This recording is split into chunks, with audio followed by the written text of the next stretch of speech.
Salah satu pemain asing PSM Makassar, Wiljan Pluim saat ini menjadi perbincangan hangat menyusul situasi rumit yang ia hadapi bersama timnya itu. Kabar terkait kemungkinan hengkangnya Wiljan Pluim pun semakin kencang dikabarkan, dan sejumlah rumor kini bermunculan. Banyak yang menyebut, Wiljan Pluim jadi incaran klub-klub Liga 1 seperti Persib Bandung, Dewa United, dan Persis Solo. Wiljan Pluim bergabung dengan PSM Makassar pada 2016 usai didatangkan dari klub Vietnam, BK Max Binh Duong, dan ia diketahui hanya membela satu-satunya tim Indonesia yakni PSM. Menjalani karirnya selama 7 musim di Indonesia bersama PSM, Wiljan Pluim menorehkan statistik mentereng.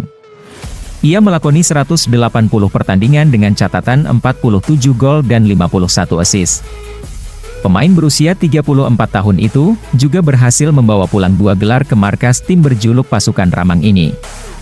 Di antaranya, Piala Indonesia 2018, 19 dan terbaru trofi Liga 1 2022-23. Musim Liga 1 2022-2023, merupakan musim terbaiknya bersama PSM Makassar. Selain membawa pulang gelar juara, Pluim juga dinobatkan sebagai pemain terbaik di musim tersebut. Sepanjang berkarir di Indonesia, Pluim sudah 3 kali masuk ke dalam Liga 1 Team of the Season.